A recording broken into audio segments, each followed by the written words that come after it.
Hey everybody, it's Tiger again, and today we'll be going over the patch notes for the upcoming Halloween update, which just released basically half an hour ago. So without further ado, let's get right into it. So, as you can see, we start off with a very cool logo. Very nice. Great job, art department, and a new Legends logo.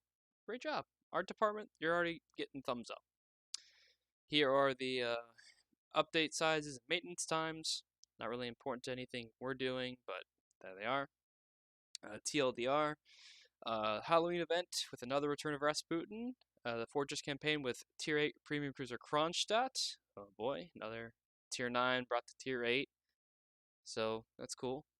German alternate battleships are coming out of early access. That's good. So Ruprecht will be finally be available. Bourgogne is coming to the Bureau and more. And here is the code for a couple of camos and a common container. It's not really important to like people like me, but if you like to collect the little things, there you go. So Light in the Dark returns anew. So this Halloween event, I believe, is going to be the same as last year's with the filth, Gorgon, just ships spawning out of nowhere and defending the towers. I actually think that this Halloween event is the best out of all of them, but I believe, by the looks of things, instead of, I think it was Kagero, Chapayev, and Tirpitz last year that were the special usable ships.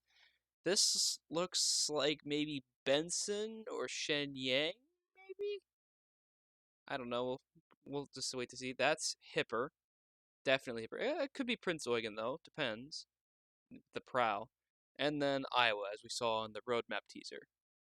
So those will be perma skins, which actually, they're pretty cool looking. So this event will be back from October 17th through November 7th. Um, Once again, they're bringing back the whole shards thing where you have to earn those shards by playing the game, and then you can use those to get themed guises so your officers can dress up for Halloween. So these are commander guises. Okay, well, maybe they'll have a voiceover. Maybe they probably won't. But I mean, guises, cool. More shell tracers. That's nice. And the biggest prize of all, the Tier 5 Premium Commonwealth Cruiser Perth. Awesome. We'll dive deep into that later when we get to the new ships at the update section. And that's not all. If you manage to complete the scenario on the highest difficulty, you can get the Japanese Tier 3 Premium Battleship Kawachi. Great. You struggle through the Halloween event to get your 15 total stars in 3 different difficulties, and what's your big reward? You get a shitty Tier 3 Premium Battleship. Awesome. Well, if you like collecting ships, cool. If you're a fan of Kawachi, which I'm amazed if you would be, she's coming, so yay. But don't get excited. Kawachi's a Tier 3 tech line Japanese battleship on PC, so really don't expect this ship to be super broken. But yeah, she's coming. And the Fortress campaign. Once again, props to the art department. That's an absolutely fantastic image that I will totally be using as a thumbnail for my eventual Kronstadht video, but that looks great. A big one to get. Kronstadht was planned as the headliner of the Battlecruiser Project 69. Nice. 69. Ordered in the late 1930s. She was only partially completed when the events of World War II put a halt to construction, so that's yada yada yada, just talking about the history. So Kronstadht has radar, the best torpedo damage reduction of her tier at 25%. That's actually pretty good for a cruiser. And the biggest health pool among her rivals by far, not to mention some of the most powerful guns this side of legendary legendary cruisers. However, one can't call her agile, and Kronstadht is slower than most of her peers. Kronstadht is basically a shittier Stalingrad. We can actually go right here to this tab and dive in deeper. So Kronstadht is a tier 9 on PC. She also has the 305mm main guns, so the 12-inch main guns, with a very long firing range. Drawbacks: weak AA defenses. So, like I said, shittier Stalingrad. So, 71,000 HP. So that's actually more HP than Stalingrad has. And 3.2 shots per minute, so that's like an 18-second reload. So yeah, Stalingrad reload. 18 kilometers of range. It's pretty good for a cruiser, but it's Russian, so it'll probably, with refill station, you'll get out to like 20. But yeah, let's we won't go super deep right here, but we'll just go to the pros and cons. If you guys want to, I'll link the wiki pages for all the new ships of the update down below, so you can dive deeper and read everything. So yeah, the pros: very large hit point pool for a cruiser, equivalent to most tier 9 battleships. Good God. Strong main armament, which poses a threat to any ship she faces. She's got the Russian ballistics, probably decent accuracy, so watch out. Capable of mounting useful consumables, which allow the ship good utility and decent armor when angled. Okay, good pros. Cons: extremely susceptible to receiving citadel hits when improperly angled, or when bow on. So I don't think Kronstaddt has an icebreaker, so you can't face tank like Stalingrad. I believe she actually has like 27 millimeters on PC with no icebreaker, so you can't face tank. You have to angle. You have to kite out. Use your main belt to angle. Dispersion in real time may leave captains unimpressed. Oh, that's not good to see. Dispersion is already on the cons. And meh AA. So, all in all, just basically a shittier Stalingrad that's premium. So that's what we can expect for Kronstadt. Great. And of course, 100 milestones over 5 weeks and a catch-up mechanic enabled. Here are all the rewards. We actually are getting research points in the campaign, so that's good. So without Admiralty backing, it looks like you'll get like a third of a stage of a segment, not a lot. But if you get Admiralty backing, you'll basically get one free stage of a segment completed. Awesome. But that is good to see that they're adding that. German alternate battleships are now researchable. So Ruprecht is finally coming. Thank God. I want to test this. I want to play this thing and just meme around with the secondaries. And instead of the 6 406s with the one turret forward with Zeton, we actually have 8 406s with a rotating rear turret, so we can actually have decent firepower when pushing in. So that's good. Hopefully they do bring a German like a dedicated commander for these ships, or they just take one of the brawling commanders and give them the same skill that Kedrov and Gala, the Russian battleship commanders, the skill that's in their third slot, which allows your ship to get, I believe, 1 or maybe even 2 if it's high level, but you get extra Damacons, because these ships need it, because only having 3 Damacons on a tier 6, 7, and 8 battle cruiser is just, it's bad, dude, it's bad. Bourgogne. So the speedy baguette boat. The speedy baguette battleship boat, whatever. So new projects coming your way. It's available for everyone this time and not for steal, so everybody can get this ship. Okay, that's cool. So we get Bourgogne, which has main battery reload booster and access to the engine boost consumable. She's also one of the fastest legendary battleships, maximum speed of 32 knots. You'll probably get up to like 37, 38 with a full speed build, but at that point you're sacrificing accuracy and reload, so it probably isn't going to be too worth to go for a full speed build, but you could if you want to meme around like that. And she has powerful AA, but AA is a joke in this game. This update also features, actually, before we go into that, let's talk about Bourgogne. So of course you saw speed boost and main battery reload booster, but she has 12 15-inch guns, so 380s. So you're not going to be overmatching, in reality, anything. You're not overmatching anything at the tier, except Mino. That's the only thing you'll overmatch. You won't even overmatch Des Moines. But you have 12 guns with a reload booster, so you can definitely deliver punishing broadsides. Plus, you have 12 shells, so even if you overpen, if you hit like 7, 8, 9 shells, you'll be doing some decent damage. So 28-second reload time on 3x4 15-inch guns. She only has 74,700 HP, so that's not going to be good. This could change for Legends, but like Yama has 90,000, GK has 95 to 105,000. Conqueror has about the same, a little bit less, I think, but it's Conqueror, so this ship is not exactly the healthiest at the tier. But of course, you have speed boost, and you're a French battleship, so you'll just zoom around. But you will be covered in 32mm plating, so you have to be a little careful. So here are the pros and cons. Decent range, 24.8 on PC, 28-second base reload on our main battery, which can be enhanced with main battery reload booster. So that will get your reload down to like, I don't know, 25-ish seconds on Legends with main battery mod 3, maybe 24. So that'll be pretty good. Uh, Great base secondary range, but with French battleships, since we don't have IFHE secondaries, it's not going to be really worth speccing into French battleship secondaries unless you're memeing. Large secondary battery, yeah, you had a strong AA suite, which is an improvement over Ripu.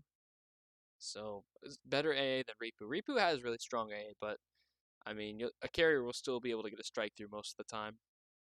Good concealment, second fastest battleship in the game.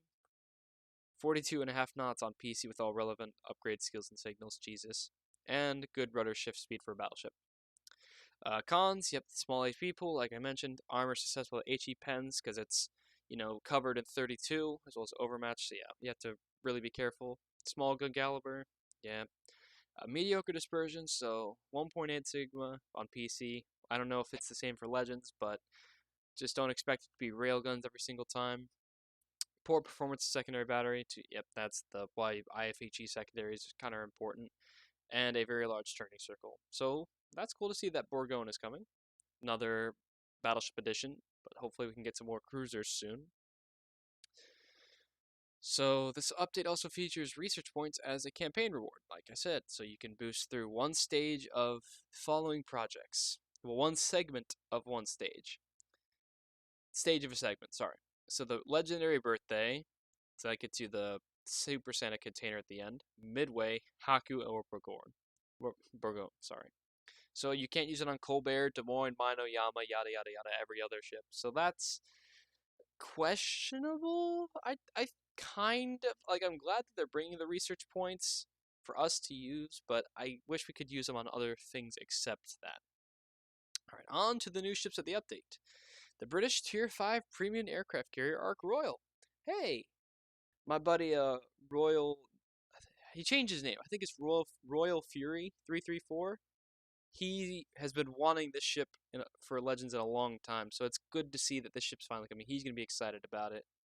But having the biggest squadrons, 9 planes each, Jesus. So Tier 7 carrier levels of squadrons at Tier 5. Good God. So it makes the famous Ark Royal a force to be reckoned with. So I believe we actually have the Ark. Well, if we actually would have the tab up, we can actually take a look at what Ark Royal has. So she has Skua. She won't have rocket planes, but she has swordfish. 2 swordfish. So one has torpedoes, one has bombs. But of course, they're the British bombs that scatter everywhere, and so these planes are slow. Their HP pool doesn't really look too good, but they drop a shit ton of bombs. The torpedoes have the converging angles, so it looks like Ark Royal could be pretty strong. So pros, torpedo bombers drop 3 torps per attack runs, and they have the aim quickly and the converging drop, so it makes them really strong against DDs or like turning ships. Carpet bombers, of course, so good at starting fires, crippling DDs with multiple hits. Quick plane restoration time, awesome, that's good to see. And the carpet and torpedo bombers have very forgiving aiming reticles, so that's actually good. Maybe it's like an improvement of Furious's reticles, but we'll just have to wait and see. Cons, the torpedo and dive bombers have very poor speed and durability. Makes sense, they're swordfish. All planes lack agility, very large turn radius, okay, so you have to kind of prepare your strikes. Bombs have poor penetration, yeah, because they're carpet bombs. Rockets don't apply here, and poor ship concealment, but you're a carrier anyway. So yeah, Ark Royal's coming. That's cool. Bayard is coming, the French Tier 7 premium cruiser. I believe on PC she is a Tier 8, but that is good to see. So between your fast turret traverse, above average speed and agility, and moreover a combo of main battery reload booster and engine boost. That is that's pretty spicy. There's some compelling reasons to take her into battle. So she looks like kind of a hybrid between Colbert and De Grasse. Because those are definitely De Grasse guns. Let's see, that's 1, 2, 3, 4. And torpedoes. But on PC, I don't believe she has a heal, even though she's Tier 8 premium cruiser. I could be wrong. So Bayard, a French version that constitutes a further development of the Green Cruiser De Grasse's initial design, featuring a greater firepower as a result of increasing the number of main battery turrets to 4. So you have 4 De Grasse turrets, so that's pretty good. But let's take a look. So, of course, she has a 8-second reload. That's not bad for a light cruiser, but with main battery reload booster, that's going to go down to 4 seconds, 15 seconds. So that's going to be really good DPM. And of course, she's a French cruiser, so she's going to be juking and juking and jiving all over the place. Yeah, she's 34 knot space speed. Jesus Christ. Yeah, she's going to be really fast. So pros and cons. Access to the main battery reload booster and the improved engine boost because she's French, so that's good. Good concealment and excellent torpedo firing arcs, so pretty good. Cons: fragile, small health pool, and large exposed citadel block. So yeah, basically like I said, Colbert, DeGrasse, fairly short main gun range, but with Legends, it's not really going to be that much of a problem. You'll probably with refill station and Kuznetsov's base rate, you'll probably get out to like 17, 18, 19 kilometers, so you don't have to worry about range for Legends purposes. But then, once again, battle stern armor is thin, can easily be overmatched by large caliber guns. She's a light cruiser. Rather weak torpedo armament, you really shouldn't be focusing your build into torps with Bayard. And poor main battery firing arc, so that just means you're going to expose a lot of your citadel to bring all your guns to bear. But, I mean, hey, a new DPM ship that looks like basically a Cleveland. Well, it's basically a Cleveland because these are 155s. Cleveland has 152s, so maybe like a baby Colbert tier 7. Now, I don't know if she'll have a heal because I don't think she has a heal on PC. If she does, she does, but I don't know. I don't have Bayard, but we have to think. She gets Damacon, right? Then main battery reload booster and engine boost confirmed. So maybe she has a heal, but then she also wouldn't have Hydro. But I don't know. I don't know. We'll have to wait and see about Bayard. And then, of course, the Halloween reward, Perth. So the Tier 5 Commonwealth cruiser that is basically an improved Leander design. I forget exactly what the difference between her and Leander is. I think it has something to do with their main battery. They're still 152s, but there's something different about them. So yeah, sonar, crawling smoke. A crawling smoke generator. Actually, I do have Perth on PC, and she's a lot of fun to play. Plus, she gets access to HE and AP, though I don't believe it is the British short fuse AP. But it still is a very, very fun ship to play. Above average concealment and agility. What's not to like? Oh, and she gets a nearly tailor-made commander, which I'm pretty sure we'll get to later. And we'll do the pros and cons really fast before I move on to that. So yeah, the warship was built in the United Kingdom based on a reworked design of the Leander class cruisers with a modified arrangement of the propulsion unit. Okay, so the difference is the propulsion unit. Okay. So similar to her prototype in terms of armament, but had a different armor layout. So pros and cons. Second lowest detection radius of all tier 6 cruisers, so for us that'd be tier 5, so that makes it really stealthy. Crawling smoke generator, so if you move at low speeds, your smoke will last for a very long time. I believe on PC it's 1 minute and 30 seconds, and the smoke cloud will follow you. It has access to HE, yep. Good handling characteristics, typical British fashion. You got the nice rudder. And a reasonably tight turning circle, so that's good to see. You can choose between spotting aircraft or catapult fighter on PC. I don't think we'll get that. Maybe catapult fighter, but I doubt it. I think if you want to be taking like heal and actually I don't think Perth gets a heal on a PC, but you're gonna want to be using your smoke and playing at range. So cons, low HP pool because it's a Leander. Balance turn can be overmatched by those are Scharnhorst guns, so 11-inch guns. So and yeah, unlike Leander, Perth cannot recover health. Poor main firing range, very bad AA suite, and just that's not really important for us. But Perth, Perth's coming, so that's cool. A nice little tier 5 addition, and another Commonwealth ship, which was always good. And then Kawachi. I'm not gonna waste my time much on this. It's the tier 3 tech line on PC.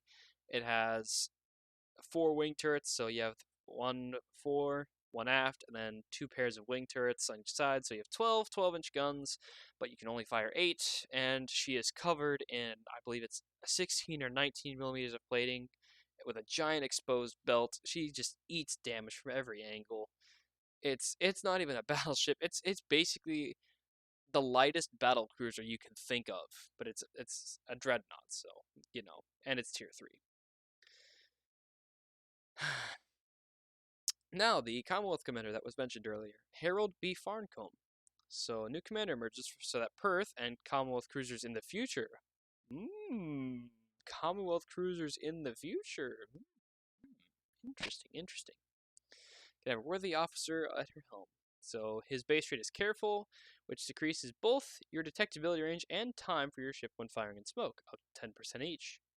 It's a pretty good skill, especially for your British light cruisers. Unique skill Shell from the Ghost. Increase both main battery range and shell gripping when firing in smoke.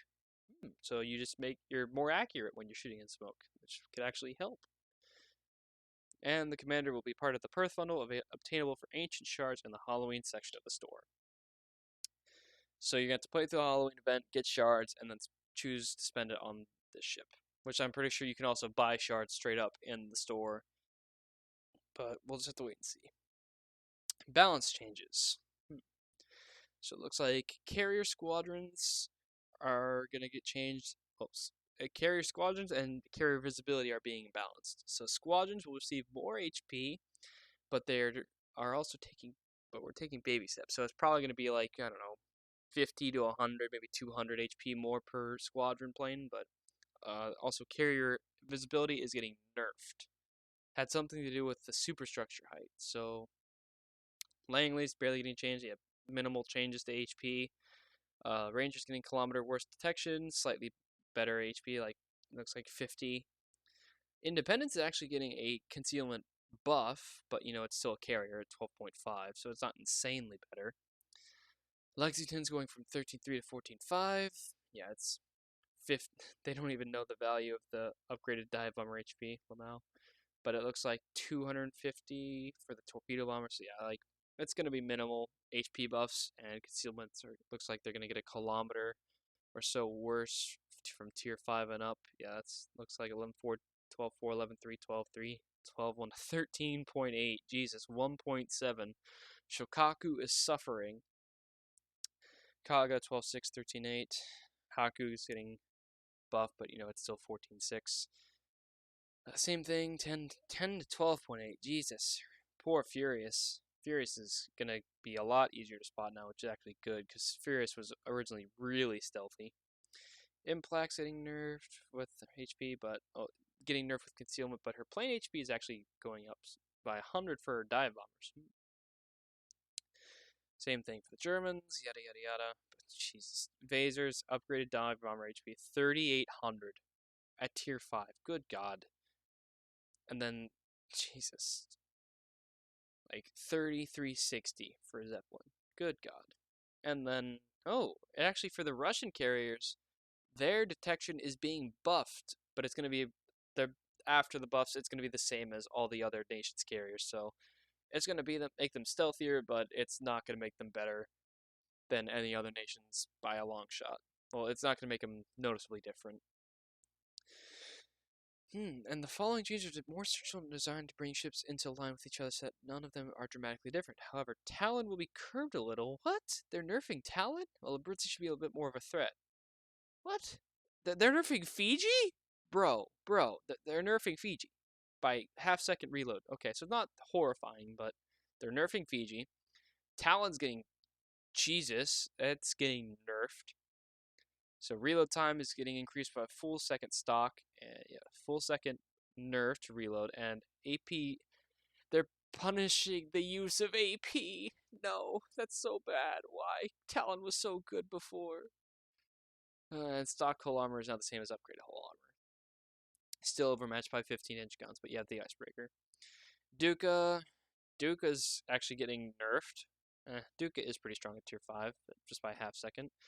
And Abruzzi is getting a slight AP damage increase, and her HE is being increased from 21 to 23, and a 3% fire chance buff. So if you're not running SAP on Abruzzi, well, good for you. You're going to set more fires, at least hopefully. Here are the bug fixes. Cross-platform. I don't know what that means, but it says some of the engine settings for ships were incorrect. So when you're actually flooding, ships typically get a 20% penalty to their max speed, but a good number of them were penalized by 50%. Only few ships will now retain the 50%, which are the following in this list. All of these. Console. Ship sunk by sap shell. Some of something's just sunk. So that's just the little logo when you sink something with sap. Blocked.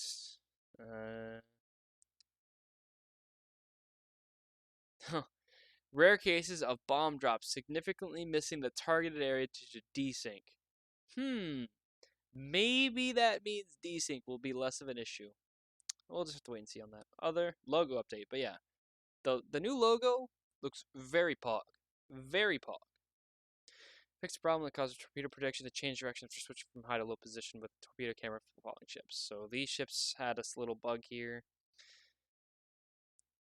Fixed a problem that caused the camera to pass through ships' hulls after they'd sunk for big ships. And artillery cameras now a little closer to those ships. But yeah, that's it, boys. That's it. So yeah, once again, TLDR, we're getting the old Halloween event. Well, not the old one, the most recent one. That's coming back. So thumbs up. That was a great event. Kronstaddt is coming. So a shitty Stalingrad at tier 8.